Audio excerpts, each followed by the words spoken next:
Hi, it's Hope and welcome to the video. This is going to be my June mid-month wrap-up. And I'm actually filming on a camera for once, so let's see how the quality of this is. I already tried to film this once and it turned out to be orange, so I'm currently filming in front of my computer like I normally do for light, versus in front of my bookcase, which I really want to do. But let's just stop rambling and get started. So first we have Down Among the Sticks and Bones by Seanan McGuire, and this I gave 4 stars. And this is about twins Jacqueline and Jillian, aka Jack and Jill, who go through this like dress-up box in their grandmother's bedroom, and that leads them down to this like world where they're not in. They go through like this portal to a different world, and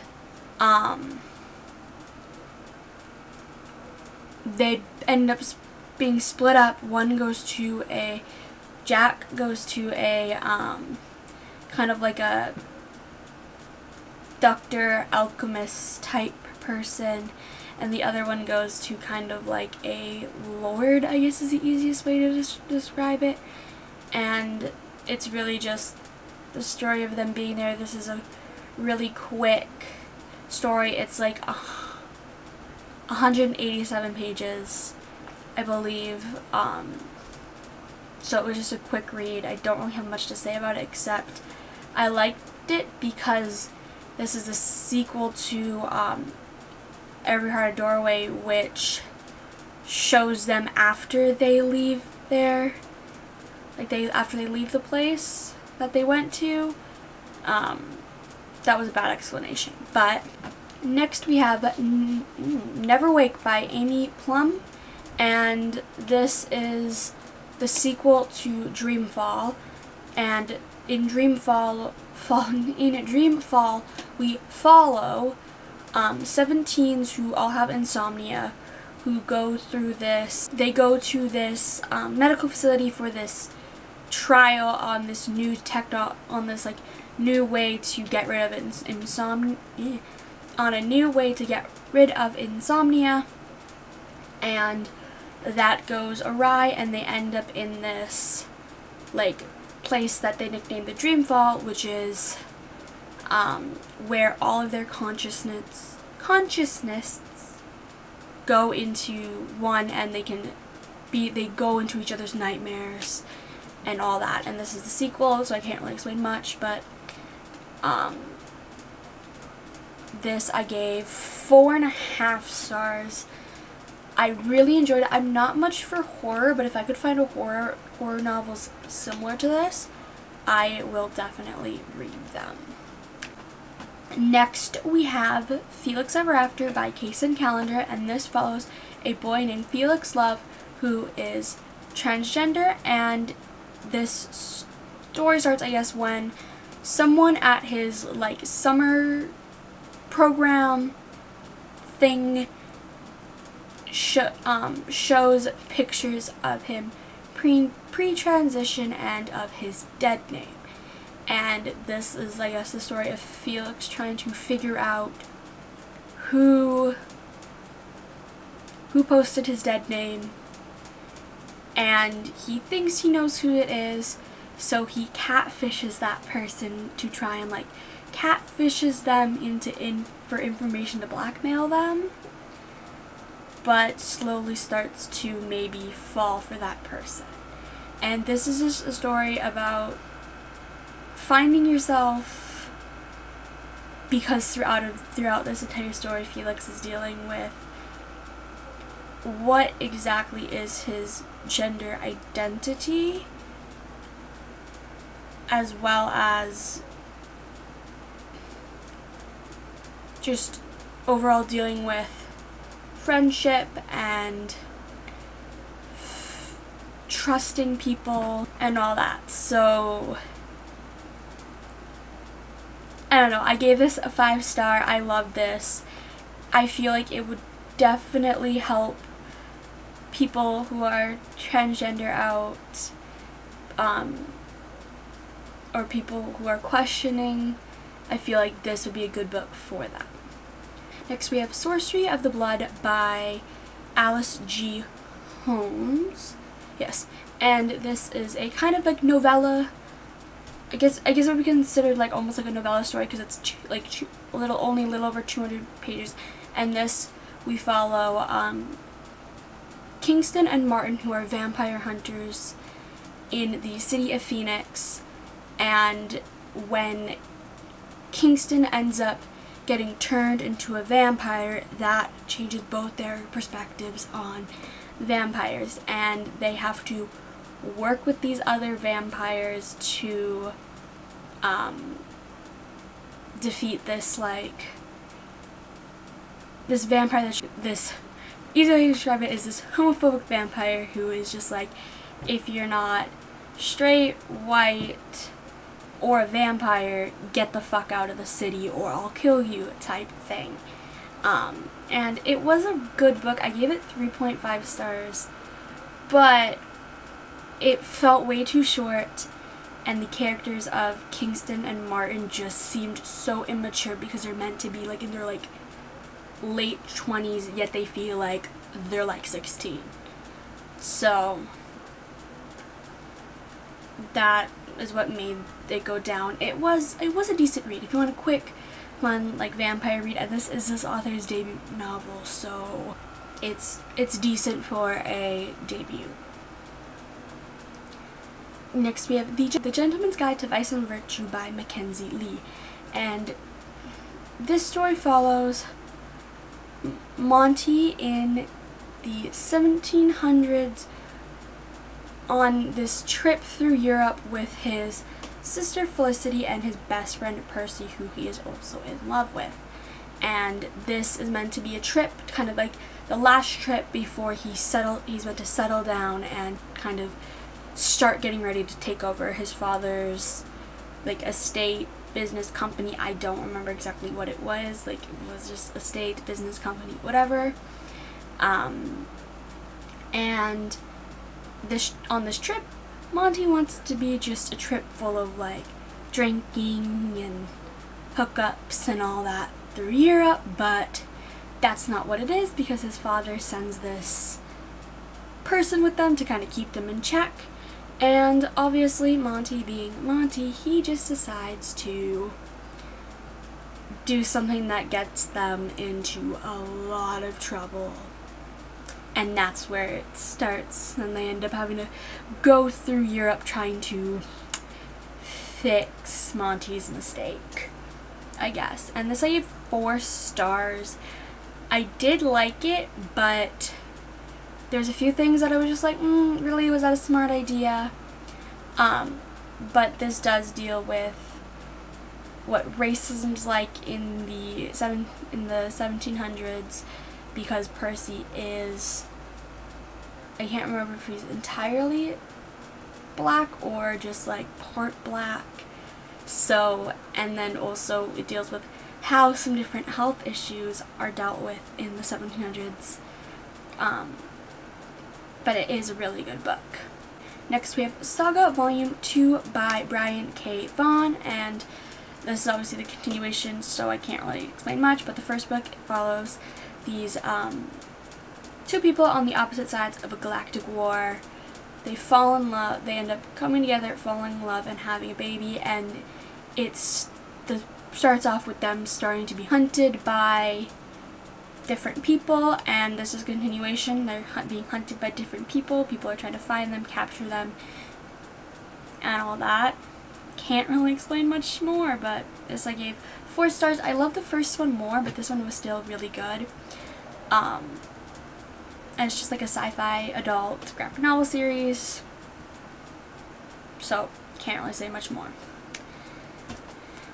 This next book is going to lead on with a really big rant, but Harry Potter and the Goblet of Fire. Now, I'm going to go on a little bit of a tangent about J.K. Rowling, so if you do not want to hear about it, I'd say skip about 2 minutes in the future. But I do not condone a single thing that J.K. Rowling has said in the past. Just anything she said negative about the trans community, especially saying that, like, trans women aren't women, trans men aren't men, which that is something that I do not agree with. I say whatever you identify as, you are valid in my mind, and you should be valid to everybody in society.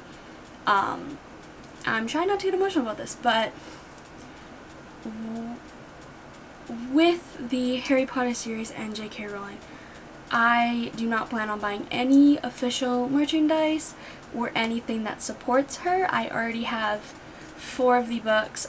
I'm content with only having those 4 books unless I can find them on like secondhand or anything like that. If I do buy any sort of merch, it'll be unofficial merchandise from people on like Etsy or Redbubble or anything that does not give J.K. Rowling any sort of commission or money.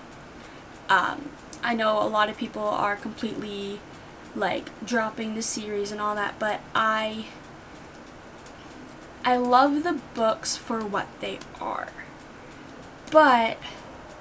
And I also want to say I finished the series because I actually have only gotten to book 5 and then I quit the series, and now I'm on, well, this is book 4, so I'm going to be starting book 5 sometime soon.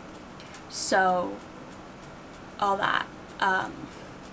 But one thing I also want to mention that I found is that, I found this on like TikTok at like 4 in the morning, is that somebody, I will leave their Wattpad page, but they are doing an entire rewrite of the Harry Potter series to make it contain more people of color, to make it very, very like LGBTQ friendly. It's just, I'm only a couple chapters into it, but it is basically it is I think called Harry Potter and the Sorcerer's Stone Rewritten. I will have that linked down below, but yeah, like that, I guess it's technically fan fiction, but like it's already so much better than just the canon stuff, and I am planning on finishing this series, but I don't condone anything that she said, and I've completely like put J.K. Rowling as in the trash bin, I guess is the easiest way to explain it. She's garbage. She doesn't deserve to be the author of the series because of everything that she said, because the Harry Potter community, at least from what I've experienced, has been such an open and honest community that will accept anyone. Like, I have a Facebook page about like Harry Potter, and it's just filled with so much love and support, and that is what I want to remember, not all these negative, hurtful things that J.K. Rowling has said. But I'm gonna just leave that there, and yeah, and I gave this 4 stars, first rating, exactly the same rating that I gave before. And now on to a bit more of a happy note, I guess. Next we have The Seer Sister by Beth Anderson, and this is the prequel to The Frost Eater. And in The Seer Sister, we follow Rona, who is a seer, who is basically like someone that can see the future. And Rona ends up seeing the apocalypse, the end of the world.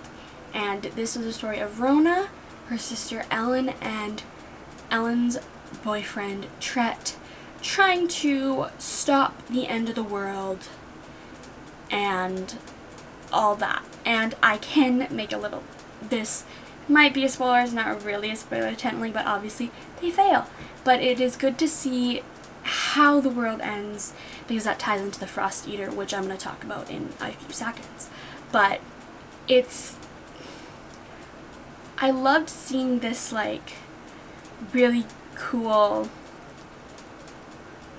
it's like a sci-fi world because there's like everything is controlled by technology, and that is something that is really cool to see, and to see it get destroyed, which ends up leading me, and that I gave 4.5, which leads me to The Frost Eater by Beth Anderson. And this takes place 200 years after the apocalypse, and in that apocalypse some people got the ability to have these powers, and we follow Nora, who is a Frost Eater, which means that if she eats ice, she can create, if she eats ice, she can create ice. And she's the princess of Celerin, a country, and she and her father go on this like tour of the country, where she ends up meeting a boy named Cray, who is a Frost Eater as well, but also a Feather Eater, which means that if he consumes feathers, he can fly. And Cray interests Nora, so Nora and her father end up taking Cray back to the castle to have him be an apprentice. And the only reason Cray agrees to do this is because his girlfriend Zaisha 6 weeks prior went missing, and he believes that she was taken, not that she left like everyone says. And we follow Cray, Nora, and their friend Ovran trying to find Zaisha. And I'm debating doing an entire review of this, like in-depth spoilers talking about everything, but this I gave 5 stars. This was a reread. This book I love so much, which then leads on to the next book, which is The Vine Eater by Beth Anderson, and this is a sequel to The Frost Eater, and I obviously can't say that much, but I also gave this 5 stars. It's really freaking good. But this we follow these same characters, and we learn a bit more about them. We learn more about the world and the magic system and all that, and it is just a great sequel. And this book does not come out until June 23rd because I was able to get The Vine Eater as an ARC, because I was on the ARC team for The Frost Eater, and I loved it so much I had to get a physical copy, which I'm going to be doing for The Vine Eater eventually once I can get some money, because I've spent all my money. But I can't really say much more about The Vine Eater because of, well, it's the second book in a series. A lot of things I say will spoil the first, and I might do an entire review for both The Frost Eater and The Vine Eater, but I don't know. I'd need to find time to film it and edit it and then find time to upload it. But I probably will do something like that. But so those were the 10 books that I read in the first 15 days of the month. If you want to see more about what I'm reading as I'm reading them or anything like that, I have an Instagram where once I finish a book, I post a mini review. I just started that like a week ago, so follow me on there. I have a Twitter where I just talk about everything about my life, basically, like what I'm struggling with, what I'm reading, all that. And yeah, I hope you enjoyed this video. Bye.